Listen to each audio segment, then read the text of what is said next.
There's a special kind of creature in this world, spotted by a few, but never officially confirmed. We call them unidentified mysterious animals, or simply UMA. Hey everyone, welcome to the World in 10 Minutes series. Let's talk about something mysterious and full of wonder: aliens. When we look up at the vast universe, it's clear how small we humans really are. In late 2024, a U.S. congressional hearing, along with China's October announcement of an extraterrestrial exploration program, brought the idea of alien life back into the global spotlight.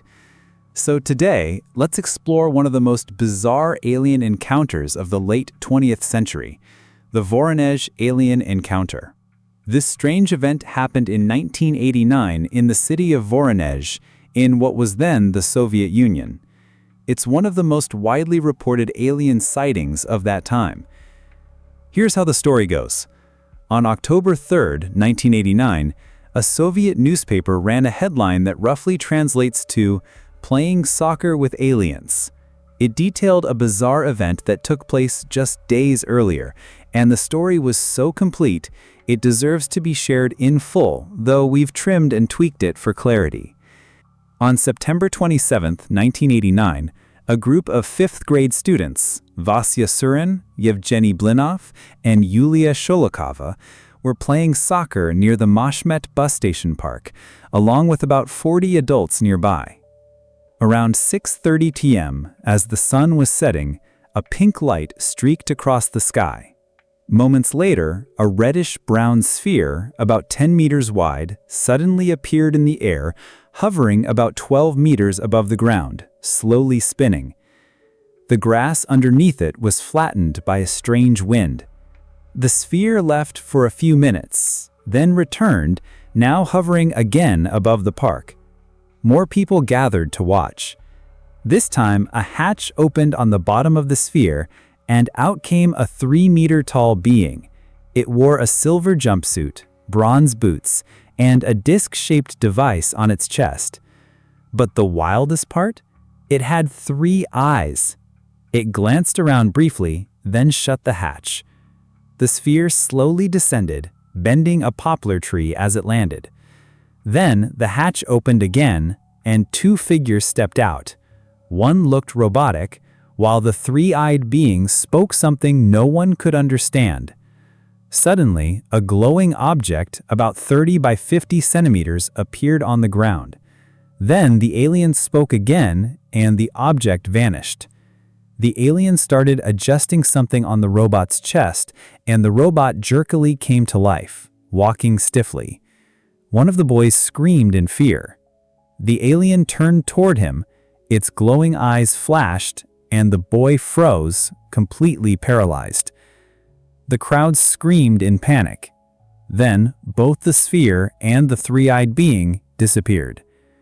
But just 5 minutes later, they reappeared in the same spot. This time, the alien had something new on his belt, a half-meter-long weapon that looked like a gun. He pointed the weapon casually at a 16-year-old boy, and in an instant, the boy vanished without a trace.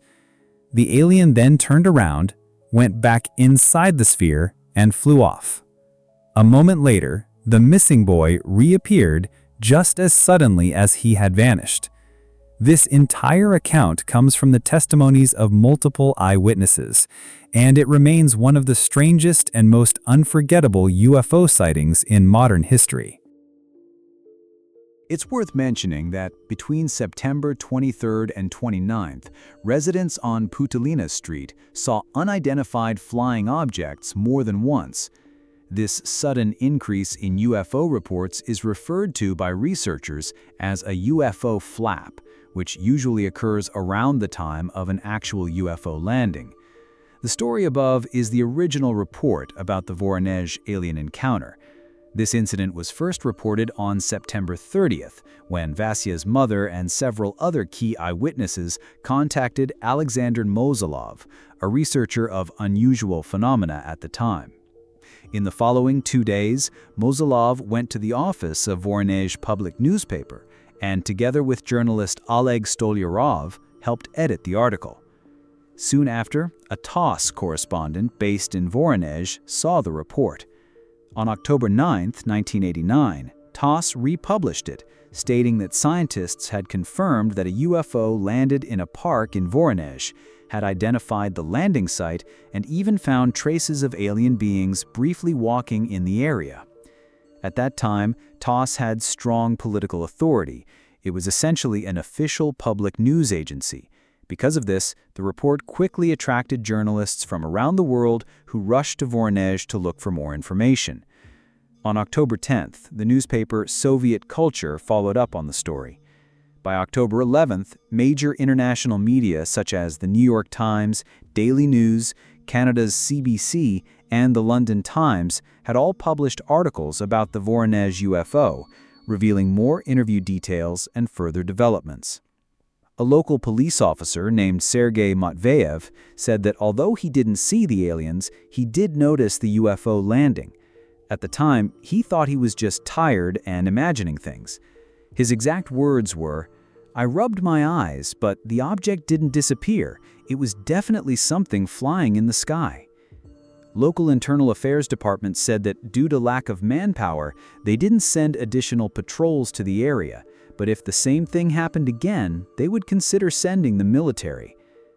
On October 3rd, the same day the first report came out, Henryk Solanov, head of the Voronezh Geophysical Survey Team's Spectral Analysis Lab, quickly organized a group to collect samples at Klinsy Park, the site of the UFO landing. Their findings included: at the location described by witnesses, they found a circular area about 40 meters wide with strange features. There were several holes about 15 to 20 centimeters in diameter and 5 to 8 centimeters deep, arranged in a diamond pattern believed to be marks left by the UFO's landing gear. Spectral and radiation analysis showed that the soil had abnormal levels of lead and zinc. Some samples had signs of high-temperature oxidation. The radiation level in the area was nearly twice as high as surrounding regions. They also found reddish rock samples, possibly non-Earth materials. Some eyewitnesses reported feeling dizzy, having headaches, and weird body sensations. Others noticed their digital watches running faster and car electronics briefly malfunctioning. These effects suggest an abnormal electromagnetic field. Finally, the team conducted a systematic comparison of all eyewitness testimonies. During the investigation, children were even hypnotized and asked to draw what they saw. Researchers also collected independent testimonies from adult witnesses. On October 11, Silanov spoke in an interview on Voronezh TV about the results they had so far. He warned journalists not to publish news too quickly. But it was already too late.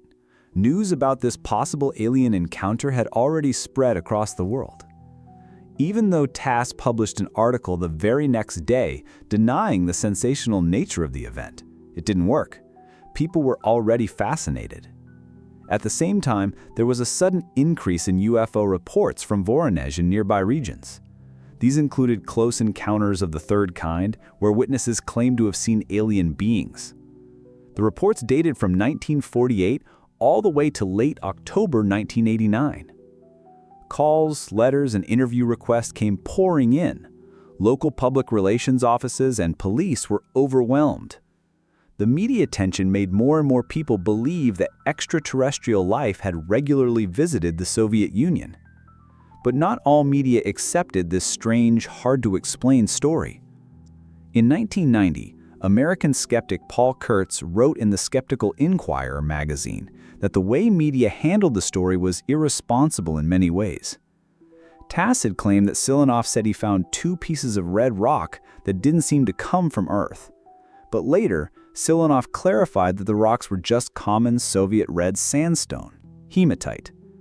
In a phone interview with the Associated Press, he said, "Don't believe everything you hear from TASS.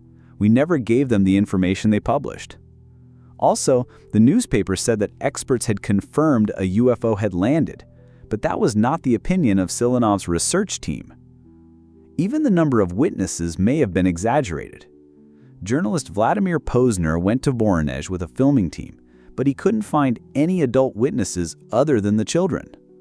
This fact was also mentioned in a 1990 book by the Voronezh UFO research group called UFOs in Voronezh.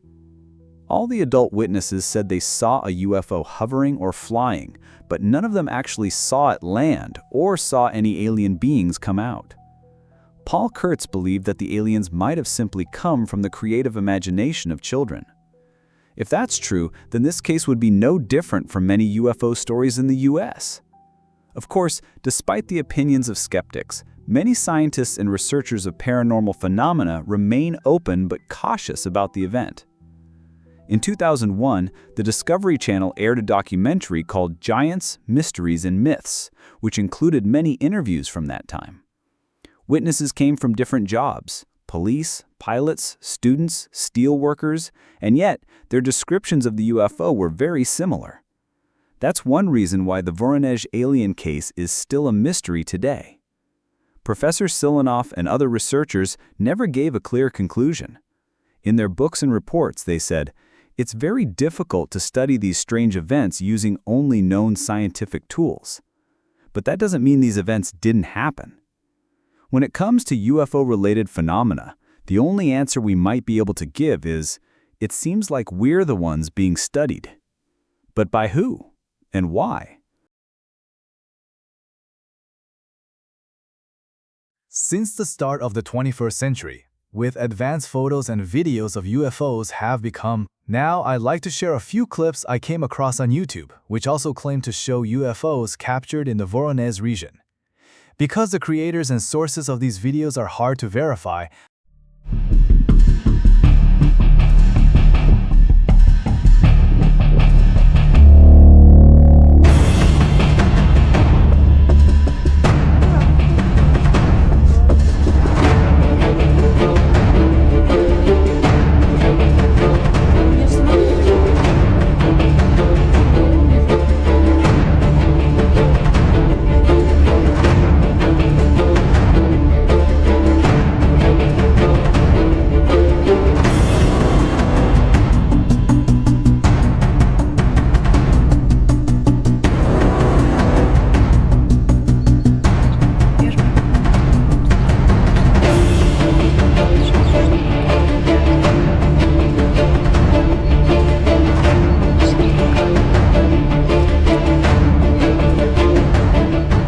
I'll only note the upload dates and the usernames listed in the video info. Let's now turn our attention back to the 1989 Voronezh incident. Personally, I believe the UFO sightings in this case were likely real. There were many adult witnesses, which gives the testimonies some credibility.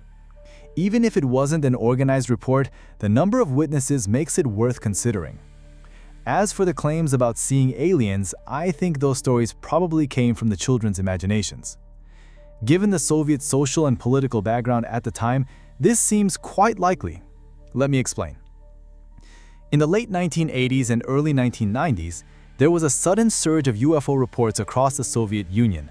This may be connected to Gorbachev's reforms, especially the policy of glasnost, openness, which relaxed media control and allowed previously suppressed topics like UFOs to be reported more freely. Also, during the economic collapse and social unrest in the final years of the USSR, it's possible the government allowed or even encouraged media coverage of UFOs as a way to distract people from deeper political and economic problems. At the same time, Western sci-fi movies and shows were making their way into the country, which sparked fascination with UFOs and aliens. In that kind of environment, it's not hard to imagine that children were influenced by outside media and wanted to see or believe in strange events. This may have even led to a shared hallucination or group delusion among them. In late November 1989, a report by the CIA's Foreign Broadcast Information Service, FBIS, summarized an article from Soviet Industry newspaper, July 1989. That article stated that the Soviet Union was establishing a new center to study UFOs. The center would support sightings, carry out investigations, and host public lectures. This article helped pave the way for more UFO-related reports to follow. And the Voronezh alien encounter happened just a couple of months after the article was published. This timeline makes some people wonder whether the incident was entirely real. When I say the UFO sighting is credible, I mean that people probably did see something strange in the sky. But that doesn't prove it came from another civilization. During the Cold War, the US and the Soviet Union were locked in a space race, competing for dominance in space technology. To stay ahead, the USSR was developing advanced weapons and aerospace tech, including stealth aircraft, hypersonic vehicles, and anti-satellite weapons. Many of these tests were highly classified and conducted within Soviet territory. So, some UFO sightings may have actually been experimental military flights, not aliens. Even though the space race slowed down after the Apollo program ended in 1975, Soviet research into new technology never really stopped. So, it's totally possible that some UFO sightings were just misunderstood test flights. Of course, everything I've said here is just my personal opinion and speculation. The Voronezh UFO incident remains an unsolved mystery to this day. But regardless of what the truth is, this case reminds us that the universe is still full of unknowns waiting to be explored and understood. And it also reminds us of something important. When faced with the supernatural or unexplained, we need to keep both an open mind and a healthy dose of scientific skepticism. Maybe the real answer just needs more time and evidence. And finally, like I always say, the unknown is always greater than the known. That's the true magic of UMA. Thanks for watching this episode.